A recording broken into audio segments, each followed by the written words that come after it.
రేవంత్ రెడ్డి అన్న గారు మేము మహబూబ్నగర్ పట్టణానికి వస్తున్నారు. రేపు రైతులకు ఏదైతే ప్రతిష్టాత్మకంగా ఎలక్షన్లో చెప్పడం జరిగిందో 2 లక్షల రుణమాఫీ చేస్తాం, అదేవిధంగా 500 బోనస్ కూడా ఇస్తాం. ప్రతి పంట పండినటువంటి పంటని ప్రతి గింజను కూడా తీసుకొని ఖచ్చితంగా 500 బోనస్ కూడా ఇస్తామని చెప్పి క్వింటాల్కి చెప్పడం జరిగింది. ఆ 2 కూడా నెరవేరిన సందర్భంగా అదేవిధంగా ప్రజాపాలనకు సంబంధించి 1 ఇయర్ పూర్తి అవుతున్నటువంటి సందర్భాల్లో రాష్ట్ర ప్రభుత్వం తీసుకున్నటువంటి 3 రోజుల సంబరాలు, దానికి ఏదైతే వారం రోజులు మనం ఇస్తున్నటువంటి కార్యక్రమాలు కూడా ప్రజలకు చెప్పాలి. ఇస్తున్నటువంటి ఏదైతే ఫ్రీ బస్ కానీ, మరియు 2 లక్షల రుణమాఫీ కానీ, మరియు ఈ యొక్క బోనస్ కానీ, ఈరోజు 50,000 ఉద్యోగాలు కూడా రాష్ట్ర ప్రభుత్వం ఇవ్వడం జరిగింది.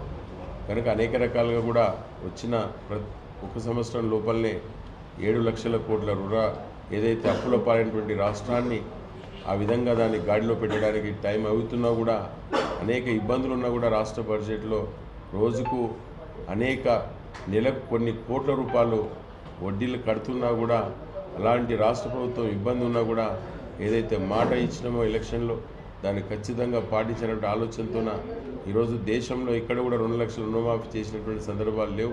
1 లక్ష మాత్రమే జరిగినటువంటి సందర్భాలు ఉన్నాయి. కనుక అలాంటి పెద్ద ఎత్తున సాహసోపేతమైన నిర్ణయం తీసుకొని ఈరోజు ముందుకెళ్ళినటువంటి రేవంత్ అన్న ఖచ్చితంగా వారికి రేపు మహబూబ్నగర్కు వస్తున్నారు. కనుక ఇక్కడ ఉన్నటువంటి మక్తాల్ నియోజకవర్గంలో వాకిడి శ్రీహరణ ఎక్కువ ఆదేశానుసారం ఇక్కడ నియోజకవర్గం నుండి పెద్ద ఎత్తున కూడా రైతులందరూ కూడా తరలి అక్కడికి రావాలని చెప్పి ఈరోజు సమావేశం ఏర్పాటు చేయడం జరిగింది. ఖచ్చితంగా ఈ యొక్క మక్తాల్ నియోజకవర్గంలో ముఖ్యంగా అమర్చింత, ఆత్మకూరు 2 మండలాల నుండి కూడా పెద్ద ఎత్తున రేపు మహబూబ్నగర్లో జరిగేటటువంటి ఏదైతే కార్యక్రమం రేవంత్ అన్న కార్యక్రమానికి విజయవంతం చేయాలని చెప్పి కోరుకుంటూ, అదేవిధంగా ఈరోజు కేటీఆర్ ఈరోజు అనేక సందర్భాల్లో కూడా వారికి అధికారం కోల్పోయి లక్షల కోట్ల స్కాములు చేసి ఈరోజు అధికారంలో ఉన్నటువంటి రేవంత్ అన్నను చూసి ఓర్వలేక అనేక రకాలుగా కూడా ప్రతిపక్షాలు నిజాల్ని చెప్పకుండా అబద్ధ మాటలతోన ఈరోజు రాష్ట్రంలో ప్రజల్ని తప్పుదోవ పట్టిస్తున్నారు. ఏ రోజు కూడా 10 సంవత్సరాలు ఒక నోటిఫికేషన్ ఇవ్వనటువంటి సందర్భం ఉంది. ఏ రోజు కూడా ఉద్యోగాలు ఇచ్చినటువంటి సందర్భం లేదు. వచ్చిన 9 మాసాల్లో 51,000 ఉద్యోగాలు ఈరోజు రాష్ట్ర ప్రభుత్వం, రాష్ట్ర ముఖ్యమంత్రి గారి చేతుల మీదుగా వారికి జాబ్స్ ఇవ్వడం జరిగింది. అదేవిధంగా ఈరోజు రాష్ట్రంలో 2 లక్షల రుణమాఫీని ఇచ్చిన దాన్ని కూడా కొంతమంది అక్కడక్కడ, కొంతమంది ఊళ్ళల్లో, గ్రామాలలో 5 మందికో 6 మందికో రాకపోవడం వల్ల దాన్ని పెద్ద ఎత్తున ప్రచారం చేసి ఈరోజు రాష్ట్ర ప్రభుత్వం మీద దుమ్ము పోసేటువంటి ఆలోచన ఉంది. ఈరోజు అదేవిధంగా ఈరోజు బోనస్ ఇస్తున్నటువంటి దాన్ని కూడా లేదు, ఇంత పర్సెంటేజ్ ఉంటే కొనట్లేదు, ఇది 18% ఉంటేనే కొంటలేరు, కనుక అనవసరంగా రైతులను ఇబ్బంది పెడుతుందని చెప్పేసి అది కూడా అబద్ధ మాటలతోన ఈరోజు ప్రజల్ని తప్పుదోవ పట్టిస్తున్నారు. వాళ్ళు ఒకసారి గమనించాలి.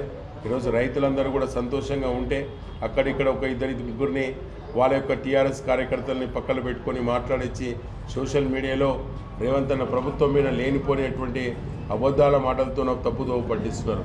అదేవిధంగా రాష్ట్రంలో జరుగుతున్నటువంటి అభివృద్ధిని ఈరోజు దేశంలోనే అనేక మంది కూడా వచ్చిన 10 మాసాల్లో పెద్ద ఎత్తున చేస్తున్నటువంటి అనేక సర్వేలు కూడా చెప్తున్నా కూడా అనవసరమైనటువంటి రాధాతం చేస్తున్నారు.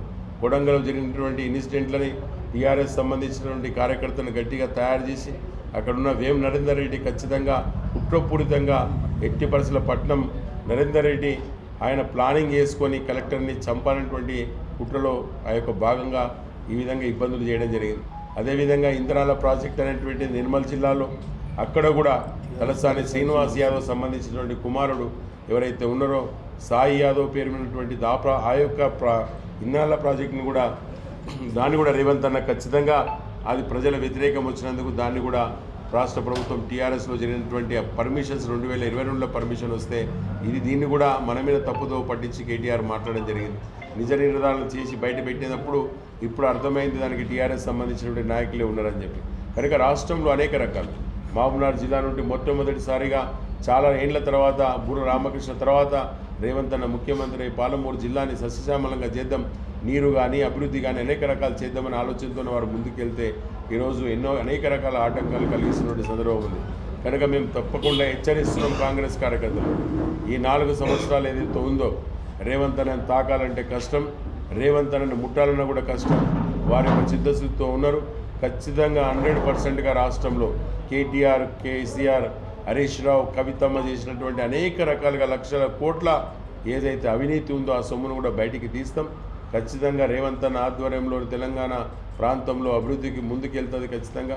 కనుక దయచేసి రేపు జరిగేటటువంటి ఏదైతే రైతు సదస్సు ఉందో మామనాడులో తప్పకుండా వేలాదిగా లక్షలాదిగా అందరూ కూడా గ్రామాల నుండి కూడా తరలాలని చెప్పేసి ఈరోజు కోరుకోవడం జరుగుతుంది. మరిన్ని వీడియోస్ కోసం ఛానల్ ని సబ్స్క్రైబ్ చేయండి. లేటెస్ట్ అప్డేట్స్ కోసం వాట్సాప్ ఛానల్ ని ఫాలో అవ్వండి. ఆ లింక్ డిస్క్రిప్షన్ లో ఉంది.